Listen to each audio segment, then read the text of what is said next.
Hello, and welcome to the Pandemic Vlog, where everything is wrong. Hashtag social distancing. Okay, so first for the calendar check-in. Today is April 1st, April Fool's Day, 2020. My birthday month. Oh, it is your birthday month. That's true.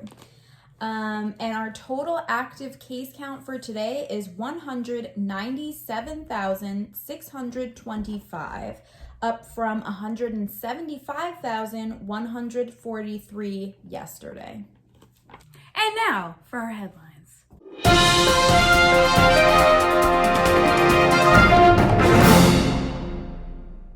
In departure from tradition, I'm going to go first with my headlines.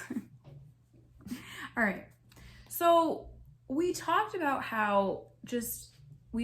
that Dr. Babcock lady who is just awesome. And she was one who adapted those ventilators to be four person versus one person. And I said that it's going to be those people who really saved this whole thing. And here's some more evidence. So the headline is from the New York Times.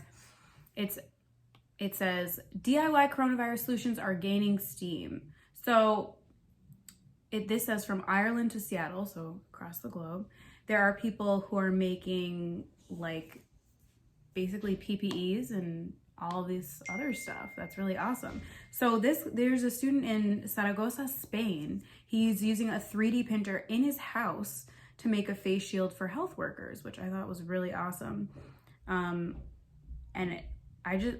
I love how people who don't need to be doing these things just take it upon themselves and are like, you know what, people need help. There are also these two residents from actually Boston who founded something called the COVID-19 Challenge. So it's a virtual global contest to increase the capacity of hospitals to provide mechanical ventilation. So what they're actually doing is, again, using a 3D printer in their home to make valves. And that's super awesome. The valves that go on the ventilators. Our lovely president was the first one to denounce the coronavirus as a Democratic hoax. He said that by March we'd have numbers close to zero, and that it's really not a big deal. It's like the regular flu. You should keep going to work. So after that, he said he walked it all back. Trump walked it all back.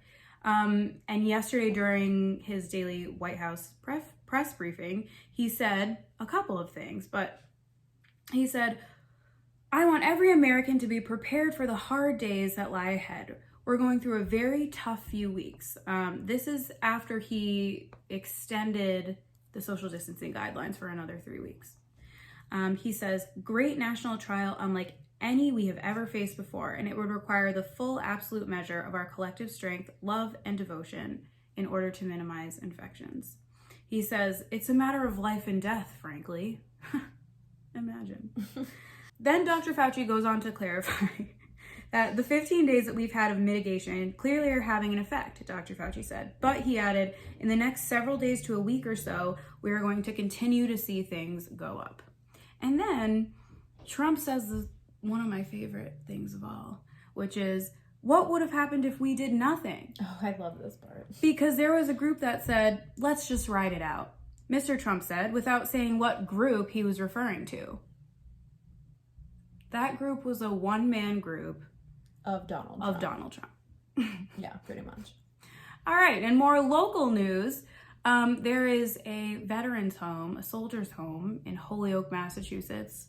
Which is like 20 minutes 20 minutes from here. This is where our parents live. 11 veterans died in that soldier's home from the coronavirus. And it says an additional 11 veterans and 5 staff members have also tested positive, raising the facility's total overall to more than 20 confirmed cases. So the soldier's home superintendent was put on administrative leave. And the Holyoke mayor said the following. The veterans facility did not initially tell city and state officials that residents had died last week, said it wasn't until over the weekend when he started to get anonymous tips that he realized that this was even going on. Oh, wow. This is from Mass Live. It says, in response to the outbreak, a team of people, including state medical, epidemiological, operational, and logistical experts, has convened at the state-run Veterans Nursing Facility. The National Guard was also brought in to help test residents. And also, you said today, I didn't read the article, so I don't remember, but I guess the Attorney General or someone is launching an investigation into... Oh, yeah. So this is a text, again, from Mass Live. I get live updates. So this is one that came today at 12:23 p.m. It says, good afternoon. Governor Charlie Baker announced today he is appointing a former federal prosecutor to investigate the recent deaths of residents at the Holyoke Soldiers Home. And also, just for a scope of this, in New York City, they've got treatment tents in Central Park. And we actually do have a little aerial view of this, so maybe we can put it in. Also, here is a topic that we have not covered yet, but that we thought today was really important to cover because what the hell? So this says, stabbing of an Asian American 2-year-old and her family was a virus-fueled hate crime. Like, listen, like Asian Americans continue to get the backlash from this coronavirus. It's called the Wuhan virus, or it's called the Chinese virus, or it's called the foreign virus. And like, none of those are okay, friends. Don't say it. Also, back to the story. So it says, the vicious stabbing of an Asian American family, including a 2-year-old girl, at a Sam's Club in Texas earlier this month has been deemed a hate crime by the feds. So Jose L. Gomez, he was only 19. He attempted to murder 3 Asian American family members, including the toddler and a 6-year-old. So that was on March 14th, again in Texas. He's now been charged with 3 counts of attempted capital murder, 1 charge of aggravated assault, and he's being held on bonds, which total $1 million. And if we didn't make this clear yet, this is not the first racial incident that has occurred as a result of the coronavirus, but this is something that's coming up a lot, and it's really disturbing. Yeah, but the point is that the CDC has changed their guidelines on how to name these diseases. So the reason that COVID-19 is not called the Chinese virus or the Wuhan virus is because of this very problem, is that people are dumb and then they think that all Asian people carry the virus, which is just like, how would that be the case? And then like, they're just doing things, like why would you stab a 2-year-old? This isn't the only one I've seen. I've also seen a clip of like an elderly Asian American getting beaten by people in California, like in San Francisco. Like, I've even had someone ask me if it was okay to get Chinese food. Like, if you're on the side of like, oh, this is a Chinese disease, please come into the light because we're sick of y'all. And that's it. Yeah, that's actually very well put. All right, I'm done. Okay, so my headlines next. So interestingly, ABC News reported that Lakewood, New Jersey is actually cracking down on violations of the state's ban on social gatherings. So 10 residents were charged after holding an engagement party in defiance of the social distancing guidelines. The charges included violating any rule or regulation adopted during a state of emergency, and very interestingly, also 6 counts of child endangerment because children were in attendance. That's right. Similarly, on Monday, 2 men were charged with maintaining a nuisance after holding a gathering of 35 people. And on Sunday, a couple was charged with 5 counts of child endangerment after their 5 children attended a gathering of 40 to 50 people at their home. Also reported by ABC News, 1,400 members of the NYPD have tested positive for coronavirus. 1,400. 6,172 employees, which is approximately 17% of the department, are now out sick. And the police commissioner says that there are still plenty of police officers on corners and in cars, however. And as an update, the cruise ship that we talked about the other day that had 4 dead bodies on it is still looking for a port at which to dock. It's so far been denied permission to land by Chile, I should say that correctly, Peru, Argentina, and Florida. Florida has stated that it simply does not have the resources to take on the extra burden. In addition to the 4 who have died of coronavirus on the cruise ship, 9 have tested positive and 179 are experiencing flu-like symptoms, which is just insane. Passengers are... So they have a coronavirus. Yeah, I mean, what else? what else are you going to be infected with? But these passengers are strictly confined to their rooms and meals are left at their door. They are allowed a 30-minute period outside of their rooms. The article didn't specify whether it was a 30-minute period per day, but I'm assuming that's what it means. But they are not allowed to touch anything, sit anywhere, or stand next to anyone. The final decision as to whether the ship will be able to disembark in Florida is up to the Broward County Commission. I imagine it must suck to be stuck in a ship cabin without Oh my God. any windows. Yeah, There was a few people on that ship who were actually vlogging their experience, and they were like, we don't have any windows in here. Yeah, Like, that seems crazy. And I'm assuming you didn't bring any real form of entertainment because you were planning on being entertained by the cruise itself. So I can't imagine the boredom on top of that. That just sounds horrible. Additionally, the Wall Street Journal has reported that certain companies are now cutting 401k contributions to save money in light of coronavirus. And these firms include Amtrak, Lazy Boy, and Mattress Firm.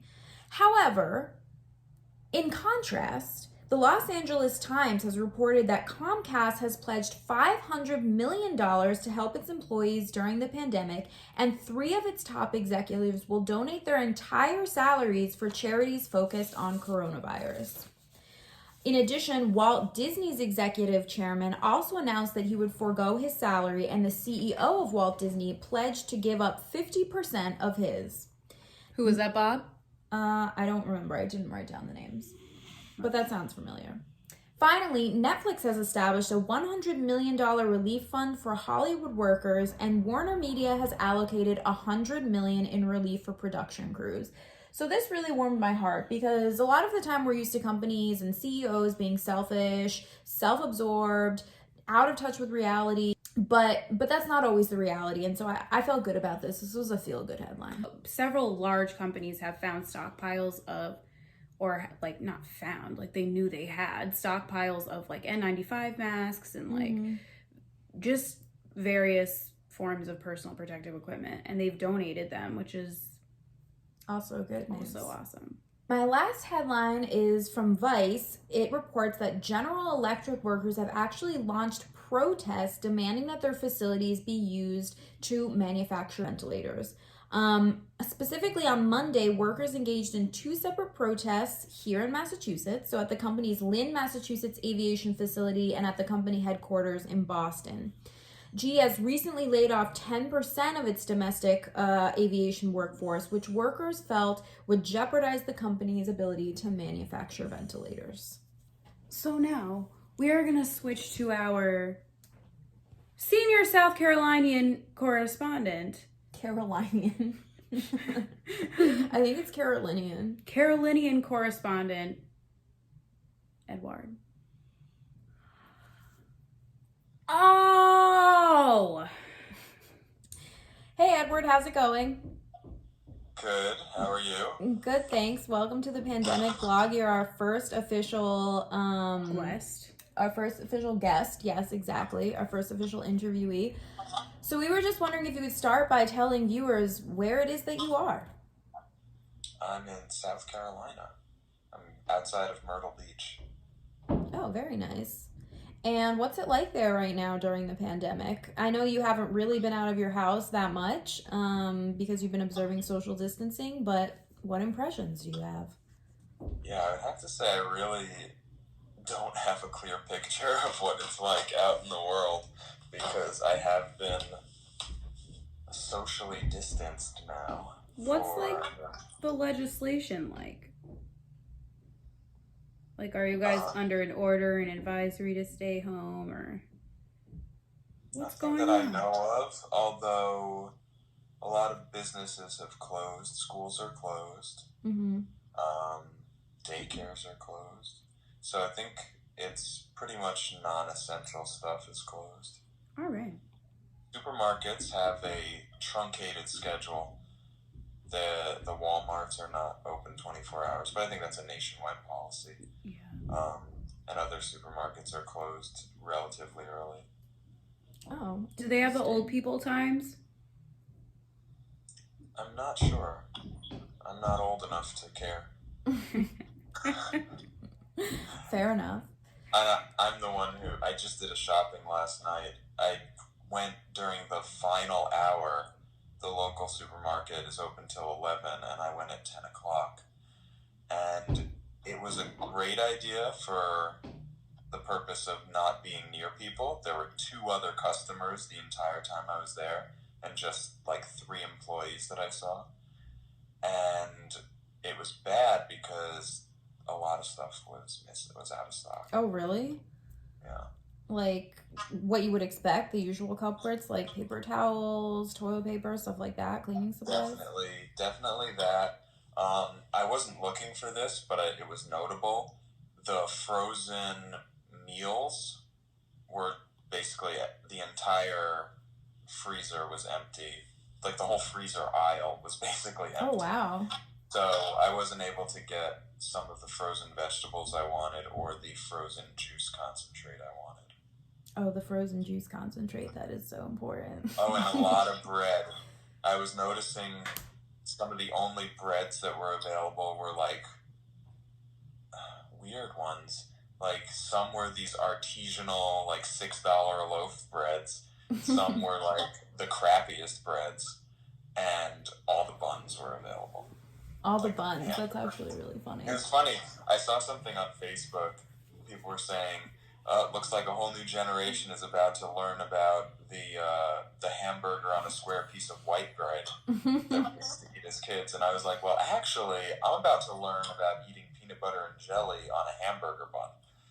Because Yeah, that's the only bread that's available. What are you doing to keep busy? Yeah, like what? Well, yeah, the question's pretty obvious, but like, I guess we're trying to also give people ideas about what to do in their spare time. Well, I am personally really good at spending basically infinite time alone with no other human stimulation. So that's your secret talent? Yeah, is survival without contact with other people.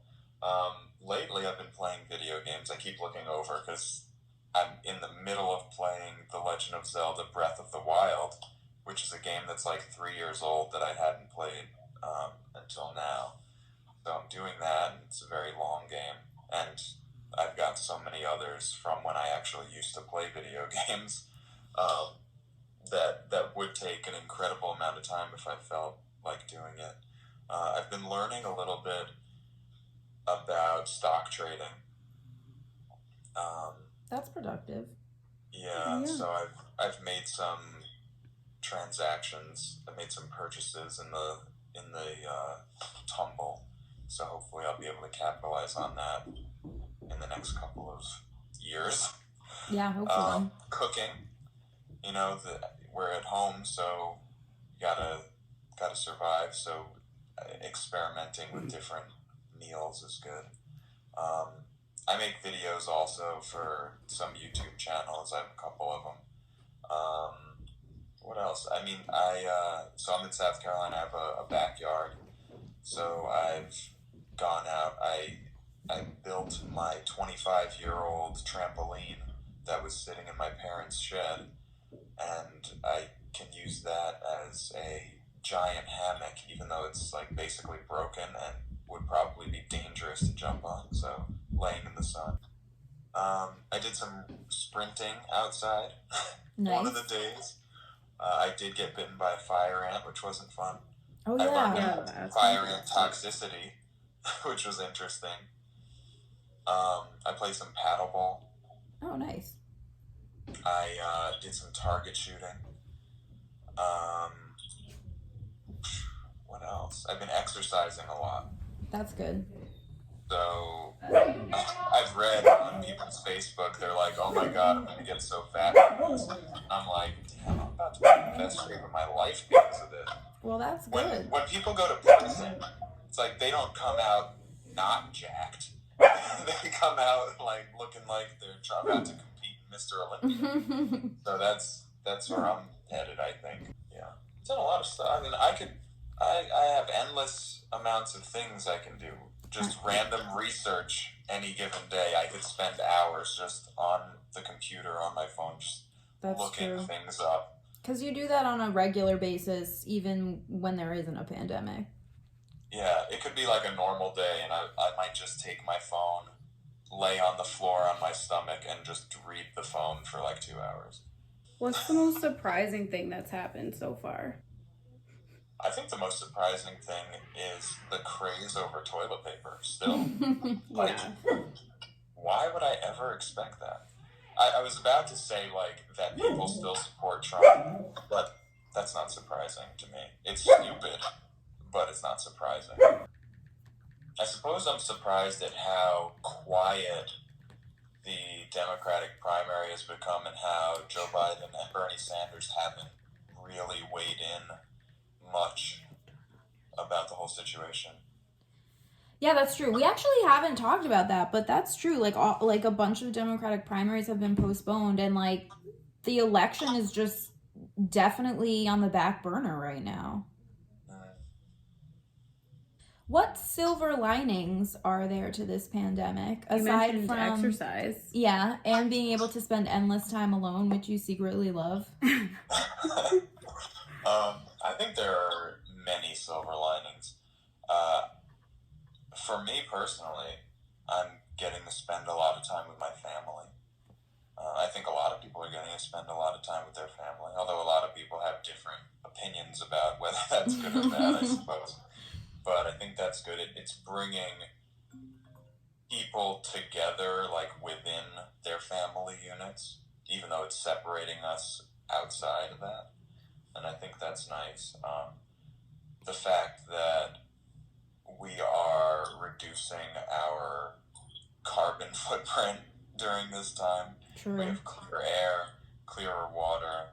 There are a lot of those types of benefits. Resetting. A lot of people are taking time to, like, weigh, or I don't know if people are, I can't say that for sure, but I think this gives people an opportunity to sort of, like, weigh the factors in their life and rebalance priorities and elements of importance.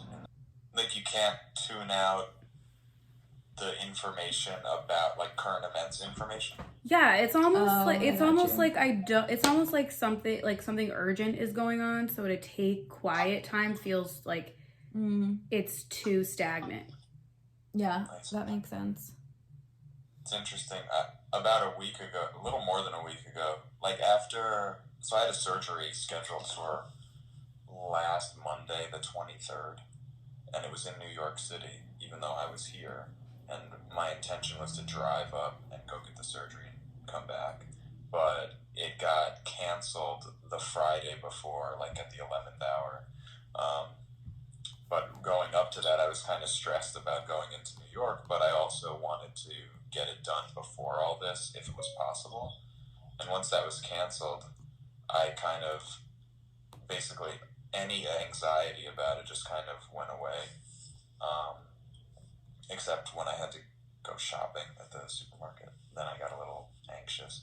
But after that whole past week, I just kind of, like, tuned out, and I, like, only check in here and there to see, like, what the news is. And really, I watched the pandemic vlog to get, like, a general sense of where things are. You give the numbers each day, so, like, that's just something to get, like, a very vague sense of the spread. All right, so our last question is, what outcome do you think is most likely for the coronavirus? Because there's some people who say we could phase it out. There's some people who say it's going to be like another, like, cyclical flu. There's some who are saying it's going to be like perhaps Ebola that came and then still continues to infect people, but not as much.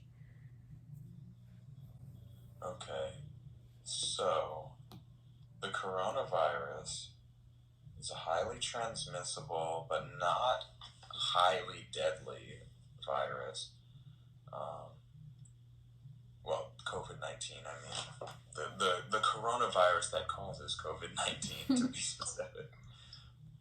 Coronaviruses typically remain sort of around, but perhaps we will develop more of a herd immunity, and the strains of the virus that are the most symptomatic, i.e., like the most severe cases, I think will reduce, and the coronavirus the COVID-19 coronaviruses will remain as more of a common, just ever-present disease. But like you'll get it here and there, and it won't be severe. Got it. I think that's plausible. That's my highly trained epidemiologist perspective.